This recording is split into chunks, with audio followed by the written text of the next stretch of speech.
Alors, en manchette aujourd'hui, Yves Perron réclame d'autres ajustements à la subvention salariale et la campagne de financement annuel du CABA entre dans son dernier droit.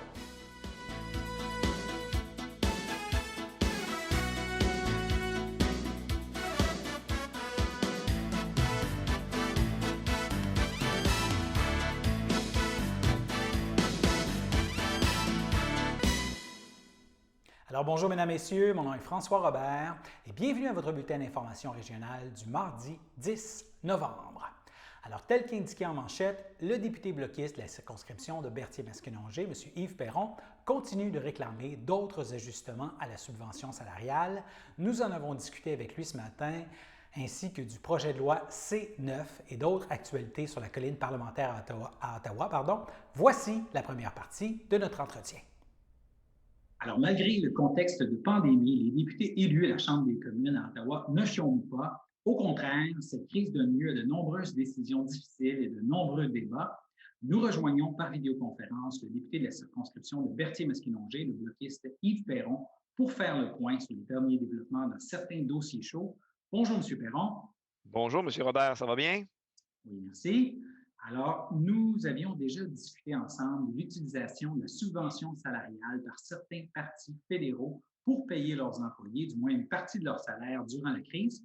Le Bloc avait décrié cette pratique, mais elle s'est poursuivie après vos interventions pour la décrier. Il y a les libéraux et conservateurs qui ont cessé juste à la fin août d'y avoir recours. Le NPD continue d'utiliser.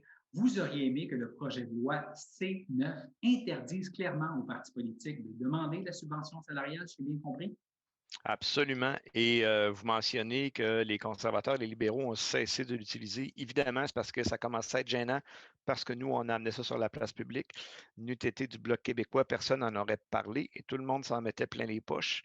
Vous mentionnez que le NPD continue d'y avoir recours, sauf erreur, je crois aussi que le Parti vert continue d'y avoir recours, sous prétexte qu'ils sont de petits partis, mais tu sais, le NPD a ramassé plus de 3 millions là, déjà cette année. Je pense que c'est quand même pas mal d'argent, 3 millions. Nous, au Québec, au Bloc, on ne ramasse pas ça. Puis on n'a pas eu de culot d'aller chercher l'argent public pour payer nos employés partisans. Parce que ce qu'il faut que les gens comprennent, c'est quand on parle de subvention salariale, c'est pour payer les employés du Parti libéral du Canada, là. Les employés du Parti conservateur, les employés du Nouveau Parti démocratique, puis les employés du Parti vert, donc les employés politiques qui font un travail partisan, orienté politiquement. Et en plus, ces sommes d'argent-là vont servir à faire la prochaine campagne électorale. Ça, c'est du coup, des fois, il faut que je réfléchisse avant de parler parce que je sortirais d'autres mots, mais c'est révoltant. Et mettons qu'un parti politique a ramassé 1 million de dollars là, des fonds publics. Ben moi, pendant ce temps-là, j'ai des entreprises ici qui n'ont pas le droit à subvention salariale parce qu'il y avait eu un événement extraordinaire en 2019, exemple des inondations dans une pourvoirie. Ça les rend inéligibles. Comment je leur réponds à ces gens-là? Quand j'ai des gens qui ont besoin actuellement dans le milieu touristique, des auberges, qui n'ont pas d'employés, qui ont eu un petit peu de chiffre d'affaires pendant l'été, puis qui ont eu de la misère à le faire parce qu'il n'y avait pas d'employés à cause, tout ça causé par le programme de PCU qui n'était pas efficace et pas incitatif à l'emploi, pendant que le Parti libéral se met plein d'argent public dans les poches. Comment je leur réponds? Fait qu'à un moment donné, c'est notre job de se fâcher, là. C'est ça qu'on fait. On travaille fort pour que ça n'arrive plus. Donc, les libéraux, les conservateurs ont cessé de le faire, mais nous, ce qu'on veut, c'est qu'ils remboursent les sommes aussi. Et le nouveau Parti démocratique et le Parti vert devraient faire la même chose. Arrêter de piger dans le plat de bonbons puis rembourser cet argent-là. C'est de l'argent public. Fait qu'on n'a pas fini.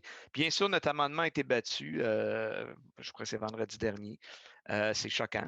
Surtout quand on questionne les gens, puis qu'on questionne, moi j'ai questionné particulièrement Mme Freeland directement dans un échange où je lui demandais, écoutez, moi j'ai des entreprises qui n'ont pas de droit, vous n'êtes pas gêné un peu, vous n'avez pas le goût de rembourser, puis que la personne devant nous ne répond pas directement à la question, puis me parle de d'autres choses, en évitant la question, en espérant que ça va tomber dans l'actualité, ben nous, notre travail, c'est de le maintenir dans l'actualité, puis de maintenir la pression, parce qu'on a beau parler des scandales comme celui de We Charity, là. C'était effectivement un grand scandale, mais il y a aussi des fois des scandales de moindre ampleur qui sont tout aussi graves, sinon plus, parce que là, on parle de détournement de fonds, à mon sens. Justement, là, vous avez évoqué les critères pour l'obtention de la subvention salariale. Le projet de loi C9, ça visait notamment à prolonger cette fameuse subvention salariale. Est-ce que vous avez aussi demandé des assouplissements pour les critères d'admissibilité pour les entreprises, comme par exemple justement au niveau de la période de référence? Absolument, absolument. On demande des assouplissements. Puis, ce qu'il faut savoir aussi, c'est que la ministre a un pouvoir réglementaire, là. Elle peut aller aussi au cas par cas, là, dans des. Fait que là, moi, j'attends. Elle m'a offert grandement là, de discuter des cas de la circonscription qui n'étaient pas couverts. Fait que j'attends. On a relancé hier. J'attends des nouvelles du bureau. Mais le courriel qu'elle m'a demandé, j'y avais envoyé il y a plus qu'un mois, là. Et c'est encore lettre morte. Fait qu'en tout cas, c'est Donc, pour l'instant, pas il ici y a... nécessairement pour faire juste part de mes états d'âme, là, mais on travaille fort pour que les gens soient couverts. Puis oui, on a demandé des assouplissements. Puis quand le gouvernement se vante de prolonger les subventions salariales jusqu'au mois de juin, ben, si l'entreprise était fermée au mois de mars dernier à cause de la COVID, elle n'aura pas eu de revenus l'année passée, fait qu'elle ne sera pas éligible à la subvention salariale au mois de mars. C'est ça qu'il faut dire. Fait que ce gouvernement-là a la mauvaise habitude de faire des belles annonces qui paraissent bien, qui finalement, dans le concret, ont tellement de critères que peu de gens sont éligibles, puis il y a peu d'argent qui est dépensé. Mais lui, son discours lui permet d'avoir l'air positif. En tout cas, notre travail, c'est d'aider le monde, il faut qu'on le fasse pour vrai. Voilà. Mais concrètement, pour l'instant, il n'y a pas de changement pour ce qui est de la période de référence là, pour les critères d'admissibilité. Concrètement, présentement, il n'y en a pas. On attend toujours les détails, là, mais j'en ai pas vu jusqu'à maintenant. Puis je vous dirais que la subvention salariale, on annonce un 65 de subvention, mais dans les faits, c'est rarement vrai parce qu'on se base sur un pourcentage de diminution de revenus. Fait que si une entreprise a baissé de revenus je pense qu'il faut que ce soit une baisse de 50 ou 55 pour avoir le droit à 65 de subvention. Moi, j'ai une entreprise qui m'a contacté, là, puis ses calculs lui donnaient 18 de subvention salariale. Bien sûr, c'est mieux que de se faire retourner de bord avec zéro, là, mais 18 ce que l'employeur me disait, c'est que ce n'est pas suffisant pour maintenir le lien d'emploi. Lui n'est pas capable. Il va falloir qu'il mette des gens dehors. Alors que le but premier de la subvention salariale, c'était, c'est bien beau donner de l'argent au monde, mais c'était de maintenir les liens d'emploi entre les entreprises et les travailleurs pour que le choc retour post-COVID soit amoindri. Là. Autre sujet maintenant, demain, c'est le jour du souvenir. Là, souvent, les Oui. cérémonies pour le jour du souvenir se tiennent à l'extérieur, donc un peu plus en sécurité en temps de COVID-19. Est-ce que vous prévoyez vous rendre à l'une d'elles? Demain, il faudrait que je regarde, mais je ne pense pas que j'ai eu d'invitation formelle pour demain. J'ai quelque chose le 15 qui est prévu. Je pense parce qu'ils font ça plus la fin de semaine, je pense, pour avoir les gens disponibles. Oui, mais ça ne veut pas dire qu'on n'y pensera pas. Et d'ailleurs, j'invite tous les citoyens à avoir une pensée particulière pour nos vétérans. Vous savez, on parle de ça souvent rapidement, mais d'ailleurs, je n'ai même pas mis ma fleur, vous me faites penser. Elle est là. On va réparer l'erreur parce que je n'ai pas de veston, c'est pour ça. Alors voilà, vous l'avez vu. Donc, c'est important, je pense, de garder ces gens-là en tête de façon constante parce qu'on parle de jeunes hommes dans la force de l'âge qui ont laissé enfants, famille, promise, emploi, avenir ici pour aller mettre tout ça en danger. Il y a une grande partie de ces gens-là qui ne sont pas revenus. Ce qu'on doit avoir en tête cette journée-là, c'est ça. Puis, tu sais, on pense toujours aux guerres mondiales, mais vous vous souvenez de l'accident d'hélicoptère qui a eu lieu au cours de la dernière année. On avait un citoyen de Berthier-Masquinongé là-dedans. Il y a des gens qui vont faire des démarches. Là, je n'ai pas son nom sous la main, mais il y a des gens qui vont faire des démarches, peut-être pour faire un mémorium ou quelque chose comme ça. Moi, je vais être très favorable à ça parce que l'armée, c'est des gens dont on a besoin. Et on l'a vu dans la dernière phase de la crise, là, dans les CHSLD, à un moment donné, là, parce qu'on a un sous-financement chronique depuis X années, puis ainsi de suite, à un moment donné, on a été débordé, on a eu besoin de ces gens-là. Quand on a des inondations majeures, des fois, les services publics ne peuvent suffire à la tâche. C'est pour ça qu'on a une force armée, pour la défense du territoire et ainsi de suite. Donc, on pense aux guerres mondiales, mais on pense aussi au quotidien, puis les sacrifices que ces gens-là font. Partir en mission, mais revenir au bout de 8 mois, 10 mois. Des fois, ils ont des enfants qui naissent pendant qu'ils ne sont pas là. Il n'y a pas grand monde dans nous qui aurait le goût de vivre ça. Là. Fait que ça mérite le respect, puis je les salue tous d'ailleurs. Alors, nous vous présenterons la suite de l'entrevue avec votre député fédéral au cours des prochains jours. Maintenant, si on regarde un peu le nouveau portrait de la situation pandémique au Québec, il y a 9 décès survenus dans les dernières 24 heures qui se rajoutent aujourd'hui au bilan depuis le début de la crise. La santé publique signale 1162 nouveaux cas dans les dernières 24 heures. Et en ce moment, au Québec, il y aurait 534 personnes hospitalisées en raison du coronavirus. De ce nombre, 82 se retrouvent aux soins intensifs. Et dans la Naudière, le dernier bilan fait état de 173 nouveaux cas positifs dans les dernières 24 heures. Cela dit, si vous avez des symptômes et vous voulez vous faire dépister, la clinique de dépistage mobile sera au Centre sportif de la Noret encore demain, le mercredi 11 novembre. Alors, la clinique sera ouverte de 10h30 à midi et après la pause repas de 12h45 à 16h. C'est au Centre sportif de la Noret, situé au 60 rue Louis-Joseph Doucet. Et si vous voulez vous faire tester à un autre moment, vous pouvez aussi prendre rendez-vous en téléphonant au 1-877-644-4545 ou alors vous présenter à la clinique sans rendez-vous qui a récemment été aménagée au gymnase du Centre hospitalier de la Naudière au 1000 boulevard Sainte-Anne à Saint-Charles-Borromée. Et à cet endroit, le dépistage est disponible 7 jours sur 7, de 8h à 20h. Il suffit de se présenter avec son masque et sa carte d'assurance maladie. Cela dit, nous passons maintenant à notre première pause. Bonjour tout le monde, ici Marcel Puffal pour le Marcel Show, une émission de variété bientôt sur CTRB, une production de Sylvain Paul et une réalisation de Michael Chevrette. Ne laisse pas passer la chance d'être aimé, le cœur devient moins lourd quand on est en amour. Le samedi matin, dès 9h30, nos téléspectateurs sont invités au Super Bingo télévisé diffusé de nos studios de Berthierville. Depuis maintenant une vingtaine d'années, plusieurs adeptes de la télévision régionale se sont partagés un montant de 600 $ disponible chaque semaine lors de cette joute de bingo télévisé.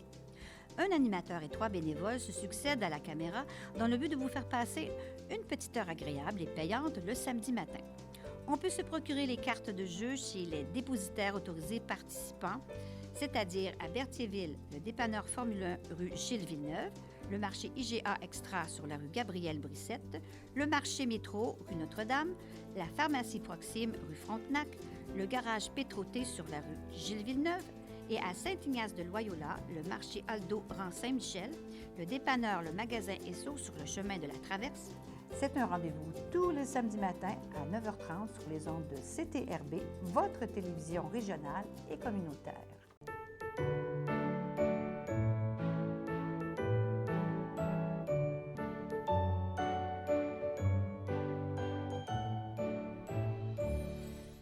Alors, au chapitre des anniversaires pour ce mardi 10 novembre, la FADOC de l'Île-du-Pas souhaite un joyeux anniversaire à Jacques Bellumeur. Bonne fête à vous, Monsieur Bellumeur. Récemment avait lieu la remise des prix Denise Lachance Trudel, qui souligne le bout de chemin parcouru par des gens de la région pour développer leur pouvoir d'agir. Nous vous présentons aujourd'hui une autre récipiendaire, Lynn Vallière.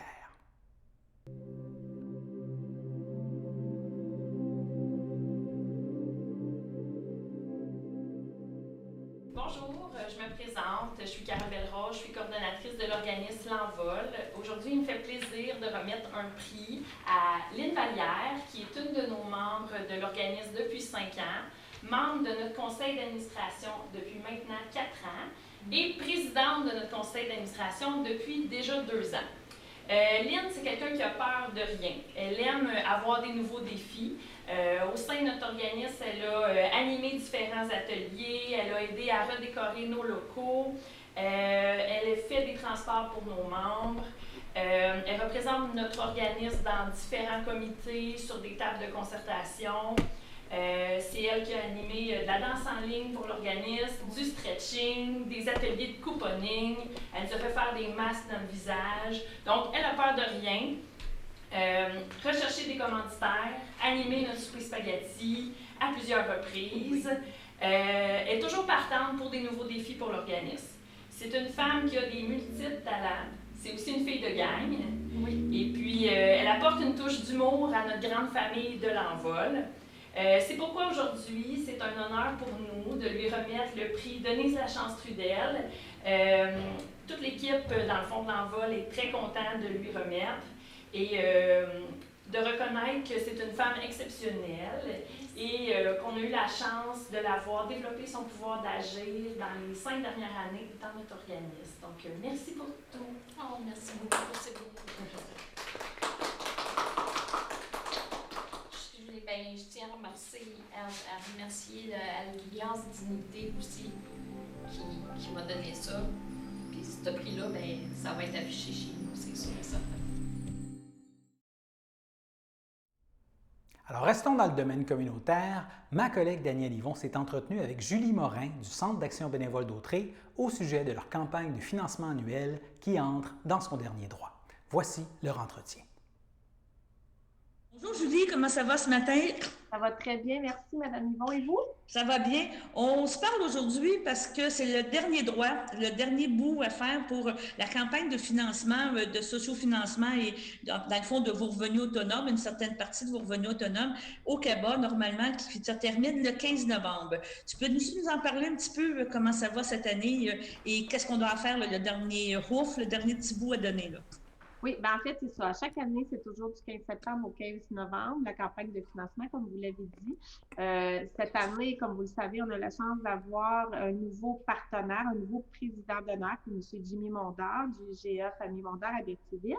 Et on a toujours nos ambassadeurs de cœur, on appelle M. Germain Chartier ou Jean Coutu de Berthierville, Mme Hélène Paquette de la pharmacie Jean Coutu à Lavaltrie et évidemment la caisse des Jardins d'Autrey. Vous voyez, c'est long, hein? On en a beaucoup de partenaires. Puis en fait, cette année encore, nos partenaires nous offraient la chance de doubler les dons.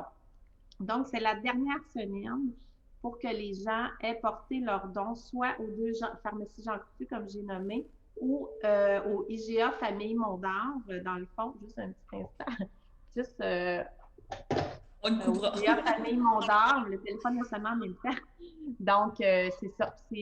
On va recevoir les dons après, mais jusqu'au 15 novembre, en fait, les dons vont être doublés encore. Donc, si vous êtes membre des Jardins ou si vous allez porter votre enveloppe au IGA ou aux deux Jean Coutu. Donc, c'est ça le principe. Comme je vous dis, à l'année, on peut recevoir des dons, mais durant cette période-là, les dons sont doublés. Donc, c'est le temps, si jamais vous n'avez pas complété là, votre enveloppe qui traîne encore sur le comptoir et tout ça, bien, prenez votre coupon ici. Complétez le coupon puis allez le porter là, chez un de nos partenaires. N'oubliez pas d'inscrire si jamais vous êtes membre de la Caisse des Jardins d'Autrey. Donc, parce qu'il faut expliquer que le fait d'être membre, ça n'a pas rapport avec le IGA, on pourrait dire avec l'IGA ou Jean Coutu et tout. Là. Dès minute que vous êtes membre, le 50 $, il est doublé par Desjardins. Puis par la suite, si vous allez le porter au IGA, bien là, ça va être encore doublé, c'est ça. Ça va obliger le IGA à donner le même montant. En fait, c'est ça. C'est que si vous êtes membre des Jardins, vous donnez 20 $, Desjardins va donner 20 $. Puis si en plus, vous allez le porter au IGA ou Jean Coutu, bien, eux aussi vont donner 20 $. Donc, votre 20 $ initial donne 60 $. Devient 60 $. Et c'est à partir de combien vous donnez un reçu d'impôt? On a beau dire, là, mais c'est toujours pratique. Je crois que c'est 20 $. À partir de 20 $. Oui, okay. Oui. Donc, on espère, c'est ça.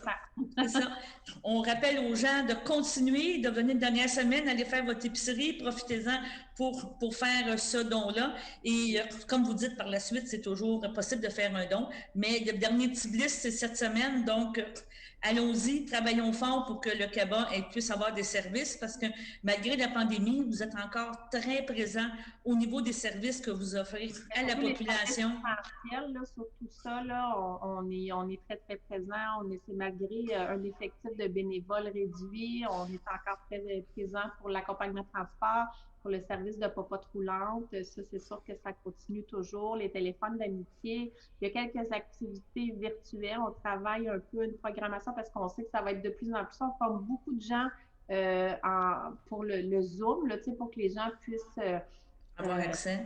avoir accès. Donc, ça, on est très actifs là-dessus ici. Donc, on voit un peu à long terme, parce que probablement que le virtuel, on va... On s'en sortira pas. Je pense qu'on Donc, s'en sortira pas, mais faut être... J'aime moins le mot aujourd'hui innovant, là, mais il faut foncer, il faut être capable de donner des services, parce que sinon, ça crée, comme tu viens de le dire, de l'isolement et des choses comme ça. Et c'est pas ça qu'on veut pour les personnes que vous rejoignez là, dans la population. Comme le groupe de gymnastique de la mémoire, ça se donnait en présence ici à Berthier, à la Valtrie, à Lanoret. Puis là, on a réussi à former les gens en Zoom pour qu'ils puissent se retrouver puis faire les cours en ligne. Donc, avec la plateforme Zoom. Donc, ça, c'est une belle réussite. On est content. Il y a un cours d'espagnol qui se donne en virtuel aussi. Éventuellement, il va y avoir, il y a toujours un petit peu à la découverte le récit voyage avec M. Boudreau, les recettes d'antan aussi. Mais on va essayer de continuer à développer un petit peu plus pour avoir des rendez-vous hebdomadaires. Donc, on travaille là-dessus. Travailler là-dessus. Puis c'est parce que c'est pas parce que vous voulez pas qu'il y ait du présentiel, c'est vraiment parce que vous avez des normes à suivre, il faut spécifier, que ce soit du CI3S et tout, que dans votre situation, c'est plus difficile de pouvoir donner des choses en présence. Oui, bien, parce qu'il y a quand même des risques. Donc, même nous, on est la plupart en télétravail. Donc, on a un horaire pour qu'il y ait le moins de gens possible au bureau. Pour éviter le plus de contacts possible. C'est sûr qu'on a nos masques, on se désinfecte les mains, tout ça, c'est très strict pour assurer une grande sécurité. Mais c'est ça, on ne peut pas faire des activités à l'intérieur le temps qu'on est en zone rouge, tant qu'on suit les règlements de la direction de la santé publique. Donc, mais on essaie de trouver d'autres façons, justement, d'aider les aînés à briser un peu l'isolement, à essayer de les aider un peu, parce que c'est une période qui n'est pas facile. Non, on pourrait dire poursuivre votre mission, et je pense encore plus, on pourrait dire. Donc, on rappelle jusqu'à dimanche le 15 novembre, n'oubliez pas d'aller porter vos dons, puis on continue de collaborer avec vous justement pour aider à briser l'isolement et à faire des choses avec le CABA. Bien, merci avec vos partages, puis notre collaboration, ça rejoint beaucoup de personnes. Il y a le virtuel, mais il y a ce PRD aussi, donc ça, c'est une autre belle porte d'entrée pour aider les gens. Donc, merci d'être là. Merci de collaborer avec nous. Merci, bye-bye, fais attention à toi. Bye-bye. Bon, ben. Et nous passons maintenant à notre seconde pause. J'ai 57 ans et je suis préposée d'aide à la vie domestique depuis bientôt 8 ans. C'est très difficile de résumer en un seul mot ou une seule émotion tout ce que ça m'apporte, parce que c'est riche de sens, de toutes sortes de façons. Ce travail-là, pour moi, dans mon cas, ça m'a réconciliée avec le monde du travail, parce que je ne pensais pas qu'on pouvait gagner notre vie en ayant ce sentiment-là, en étant si heureux d'aider, puis on se sent utile, puis on se sent attendu, puis on sent que je sens que mon travail est important, pas juste pour ces personnes-là, mais pour la société aussi.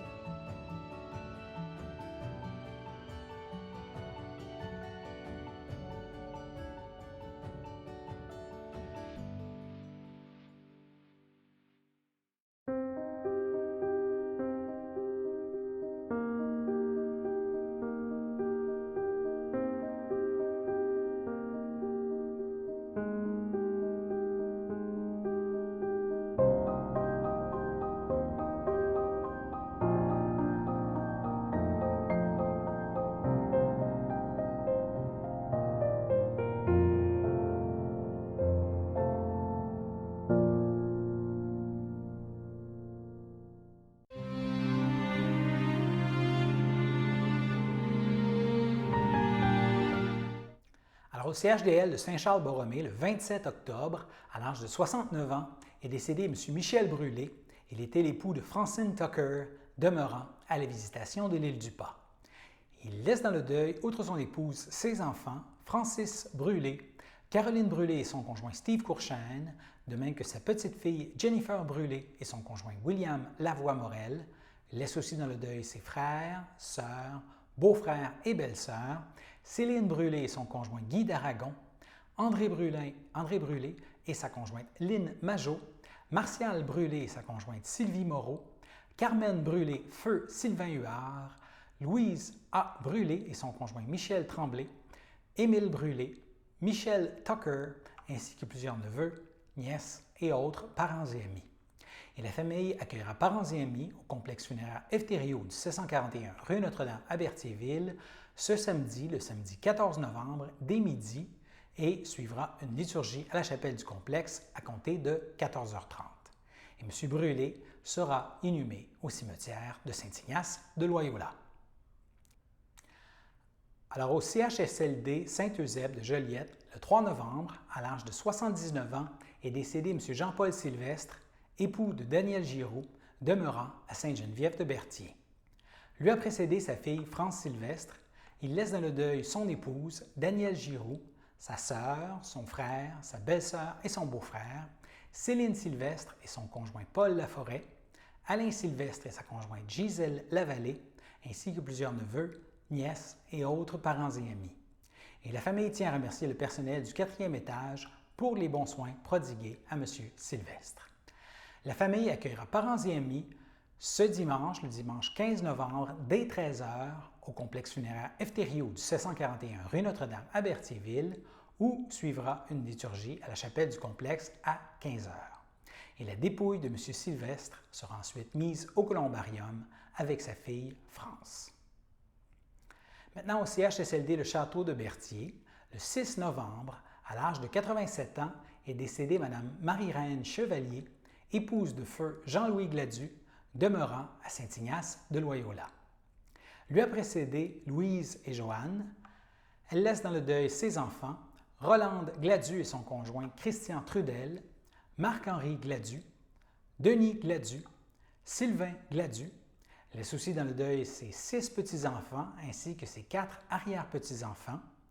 Elle laisse aussi dans le deuil sa sœur Hortense Chevalier et son conjoint Gilles Bergeron, ainsi que plusieurs neveux, nièces et autres parents et amis. Et en raison de la pandémie actuelle, une célébration aura lieu en toute intimité. Et pour les défunts exposés, dont nous avons parlé un peu plus tôt, veuillez noter qu'un registre des visiteurs est obligatoire au salon, ainsi que le port du masque afin de respecter les règles de la santé publique. Cela dit, toute l'équipe de CTRB offre ses plus sincères sympathies aux familles et amis en deuil. On se déplace maintenant à Lavaltrie. En cette année plutôt difficile pour de nombreuses familles, la Ville de Lavaltrie, en collaboration avec les Chevaliers de Colomb et plusieurs partenaires, invite les citoyens à ouvrir grand leur cœur lors de la guignolée de Lavaltrie et les collectes se tiendront tous les samedis de novembre de 9 à 16 heures au 10 chemin de Lavaltrie. Bien sûr, les mesures sanitaires et de distanciation sociale exigées par la santé publique devront être respectées. Le port du masque, notamment, sera obligatoire. Et vous pouvez aussi faire des dons en ligne. Il y a l'organisme partenaire de la guignolée de Lavaltrie, Action Famille Lavaltrie, qui a eu l'initiative de recueillir les dons en ligne via le site web GoFundMe. Et l'objectif est d'amasser 5 000 $ de dons en argent qui seront entièrement remis à la guignolée de Lavaltrie. Et de plus, la Fondation Marc Saunier s'engage à égaliser le montant qui sera amassé par l'entremise de cette collecte en ligne.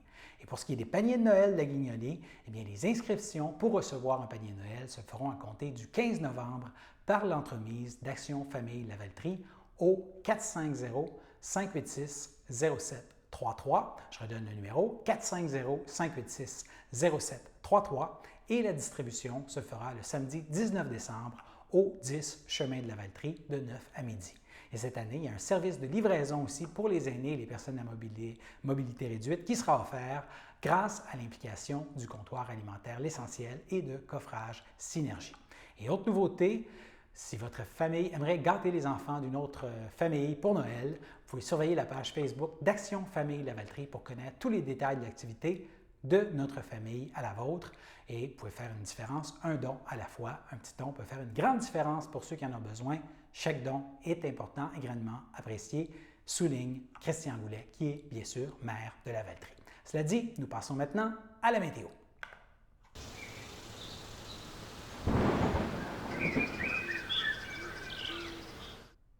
Alors, mardi soir, ciel variable et chaud avec 16 degrés. Dans la nuit de mardi à mercredi, des bancs de brouillard sont prévus et le mercure reste relativement élevé pour la saison avec 12 degrés.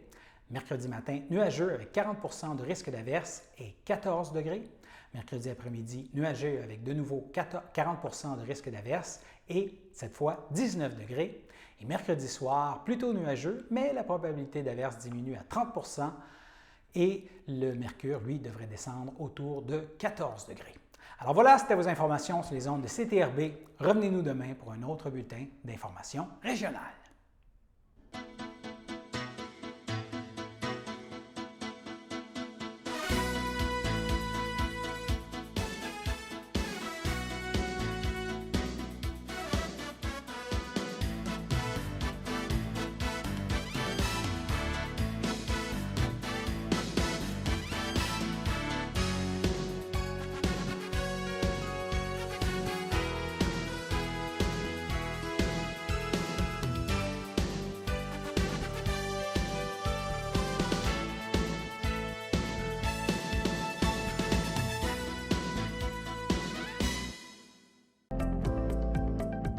Les télévisions communautaires autonomes du Québec, ce sont les télévisions les plus importantes parce qu'elles sont proches de la communauté. On veut encourager des gens qui parlent de ce qui nous intéresse, mais aussi qui participent au développement local. Mais c'est fini le temps là, où on allait lire une affaire qui a été écrite avant hier au bout du monde. Non! Tu veux savoir ce qui se passe chez vous? Bien, ma télé préférée, c'est la télé autonome communautaire. C'est ici que ça se passe.